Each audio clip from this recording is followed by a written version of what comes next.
जय माँ इंद्राक्षी, जय अम्बे। इंद्राक्षी धाम में सभी साधकों का हम हार्दिक स्वागत करते हैं। आइए आज के इस अंक में हम बात करते हैं। कई बार हम मुकदमे में, किसी आरोप में या किसी लांछन का हम शिकार बन जाते हैं। ऐसी स्थिति में हमें क्या करना चाहिए?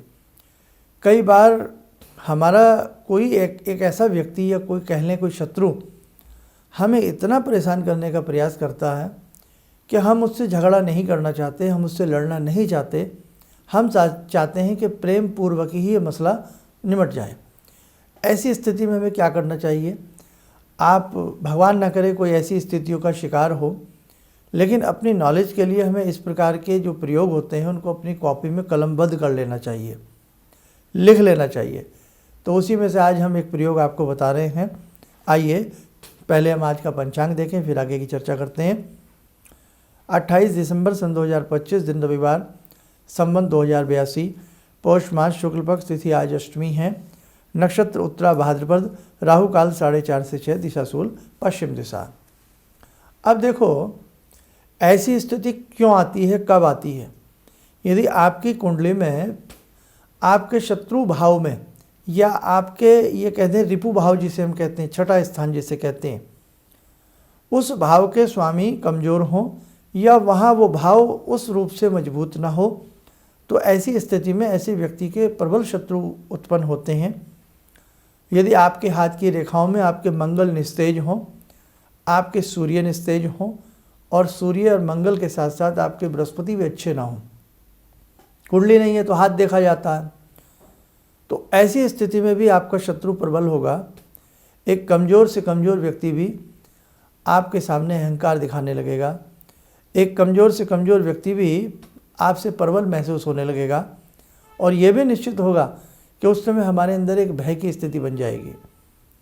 उस भय से निपटने के लिए कि आप कोई ऐसा मुकदमा आप पे किसी ने कर दिया है, आरोप लगा दिया है, लांछन लगा दी है, या आपको लगता है कि भविष्य में ये मामला बड़ा हो सकता है, तूल पकड़ सकता है, आपको क्या करना चाहिए? ऐसी स्थिति में 11 पाठ वडवानल स्तोत्र के प्रतिदिन पढ़ने चाहिए। वडवानल स्तोत्र ध्यान से सुन लें, हनुमान जी से ही संबंधित है। 1-2 रोज पहले हमने हनुमान जी का एक और दिव्य उपाय बताया था।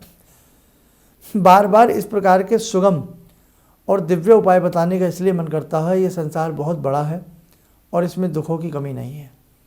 इसलिए आप कार्यक्रम देखें तो आपको कुछ कार्यक्रम से लाभ मिले।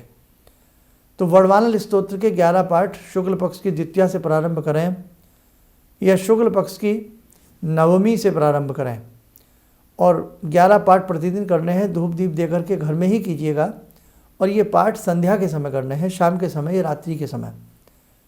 और 21 दिन लगातार आपको करना है या 41 दिन कर लें लगातार तो और भी अच्छा हो जाए, या 21 दिन करके हनुमान जी को 1.25 किलो लड्डुओं का भोग किसी मंदिर में लगा दें। फिर 2-4 महीने का गैप छोड़ करके 21 दिन करके किसी मंदिर में धूप दीप दे करके हनुमान जी को लड्डुओं का भोग लगा दें। 1.25 kg लड्डुओं का वहीं बांट दें, प्रसाद रूप में स्वयं भी कुछ ले लें। ऐसा 6 महीने में 3 बार कर लें, 21-21 दिन कर लें। आप देख लेना, आपको बहुत ही अच्छी रिलीफ मिलेगी, आपको बहुत अच्छा राहत मिलेगा और आप उस प्रकार के संकटों से मुक्त हो जाएंगे। यहाँ पर एक स्तोत्र और मुझे याद आता है, बगलामुखी जी का पंजर स्तोत्र। हनुमंत पंजर स्तोत्र भी होता है, ऐसे ही बगलामुखी जी का भी पंजर स्तोत्र होता है, लेकिन शब्दावली का ध्यान रखें, शुद्ध पढ़ने का प्रयास करें, क्योंकि ये थोड़ी जो इस प्रकार के बगलामुखी आदि के जो स्तोत्र होते हैं वो उग्र साधनाओं में आते हैं।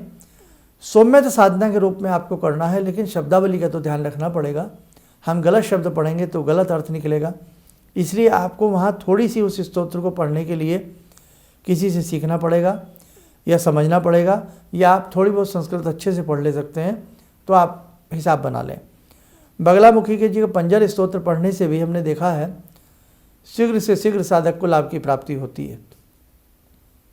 और उसी के साथ साथ जब बगलामुखी जी का स्तोत्र करें, पीला तिलक, पीला परना और देसी घी की जो जोत जलाओ, उसमें भी ऊपर से उसकी जोत पर हल्दी लगा लें थोड़ी सी, तब को इसको करें। और आम बगलामुखी जी के जो मंत्र होते हैं वो भी कार्य सिद्ध करते हैं। आम मंत्र भगवती का जो है ओम हिलिम बगलामुखी सर्वदुष्टा नाम वाचम मुखम पदम स्तंभे जिह्वाहम के लिए बुद्धिम विनाश्य हिलिम ओम स्वाहा। लेकिन कभी भी किसी के बिगाड़ के लिए इन साधना को नहीं करना चाहिए। जब भी करें अपने बचाव के लिए करें, किसी के अहित के लिए कभी भी कोई साधना मेरे साथ को नहीं करनी चाहिए। इसलिए बहुत ऐसी साधनाएं हैं, गुह्य साधनाएं हैं, गुप्त साधनाएं हैं, तंत्र मार्ग की साधनाएं हैं जो हम आपको स्क्रीन पर यहाँ नहीं बता सकते, क्योंकि कई बार सुन करके लोग गलत फ़ायदा उठाने का प्रयास करते हैं। वो गुरु और शिष्य के बीच की ही रिश्ता होता है। तो इसलिए ध्यान रखें, इस प्रकार की साधनाएं कदापि किसी के अहित के लिए नहीं करनी चाहिए। कहते हैं ना, दूसरों के लिए गड्ढा खोदोगे खुद गिर जाओगे। बस अपना बचाव करो, सब आपसे प्रसन्न रहें और आप सबसे प्रसन्न रहो, बस इतना भर ध्येय होना चाहिए। भगवान आपका साथ देते हैं। उसी में से 5 अप्रैल को एक विराट पूजन, एक बड़ा पूजन आपकी समस्याओं को दूर करने के लिए, आपके प्रारब्धों के दोषों को दूर करने के लिए संस्थान की तरफ से किया जा रहा है। ये पूजन निःशुल्क है, कोई भी साधक उसमें भाग ले सकता है। नाम नंबर जरूर लिखवाया जाए पहले की तरह। पुराने साधक भी इसमें आना चाहते हैं, मोस्ट वेलकम, जरूर आवें, क्योंकि इस प्रकार की साधनाओं से आप लोग जुड़े रहोगे, आते रहोगे, साधनाएं करते रहोगे। वहाँ की जो ओरा है उसका आशीष आपको प्राप्त होता रहेगा। तो निश्चित और निश्चित आपको सुगम फल की प्राप्ति होगी और शीघ्र आपके कार्य सिद्ध होंगे। माह के द्वितीय रविवार और माह के चतुर्थ रविवार एक छोटी सी सेमिनार गोष्ठी भी की जाती है। यदि उस गोष्ठी का हिस्सा भी आप बनना चाहते हैं, साधना शक्ति उपासना साधना सत्र में आप भाग लेना चाहते हैं, रविवार होता है ये, तो उसमें भी आप आ सकते हैं। और जो बड़े आयोजन होते हैं वो हम आपको समय समय पर बता देते हैं, जैसे 5 अप्रैल का बड़ा कार्यक्रम है। इसलिए बहुत दूर से आने वाले लोग सर्दी का ख्याल रखते हुए ही पहुंचने का प्रयास रखें, नहीं तो 5 अप्रैल वाले कार्यक्रम में आप लोग जरूर आवें। समय हो चला आज की ध्यान साधना का। जुड़ते हैं आज की ध्यान साधना में भगवान सदाशिव शंभु से।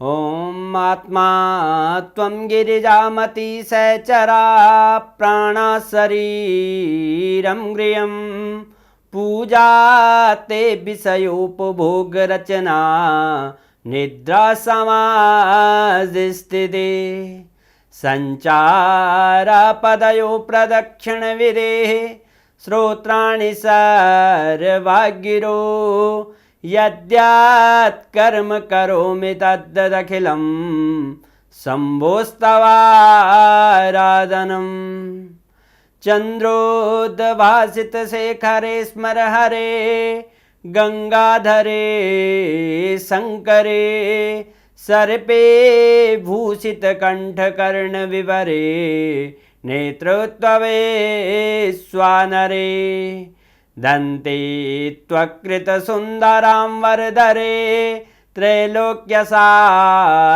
हरे मोक्षार्तिं कुरु चित्तवृत्तमचलं मन्येस्तु किं कर्म वे वन्दे देव उमापतिं सुरगुरुं वन्दे जगत्कारणं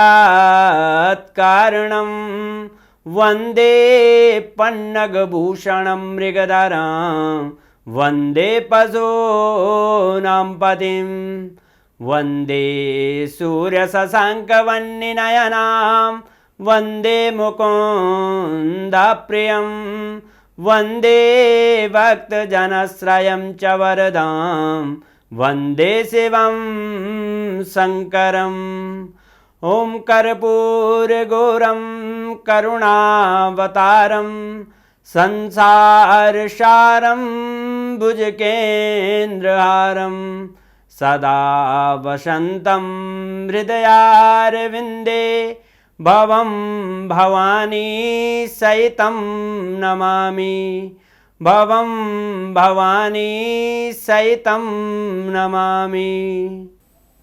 कवच बना लें, ध्यान करें, शिव शंभु का शुभ आशीष हम सबके ऊपर बरस रहा है।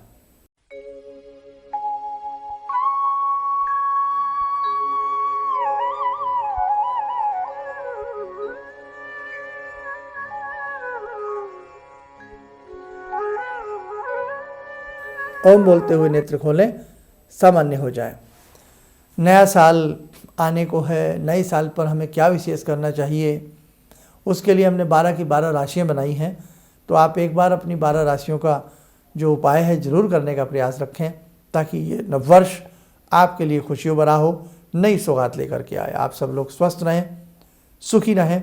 इन्हीं शुभकामनाओं के साथ हम अपनी वाणी को विराम देते हैं। जय जय अम्बे। किसी भी समस्या के समाधान के लिए मिले प्रसिद्ध हस्तरेखा एवं वास्तु विशेषज्ञ प्रोफेसर धर्मेंद्र शर्मा जी से। नोट: शिविर में भाग लेने हेतु एवं व्यक्तिगत रूप से मिलने के लिए कॉल करने का समय सुबह 10 बजे से शाम 6 बजे तक। हमारे विभिन्न ज्ञानवर्धक कार्यक्रम देखने के लिए आप हमें अभी सब्सक्राइब करें, बेल आइकन को प्रेस करें ताकि आप देख सकें हमारा कार्यक्रम सबसे पहले। और अधिक जानकारी के लिए फेसबुक पेज को लाइक करना न भूलें।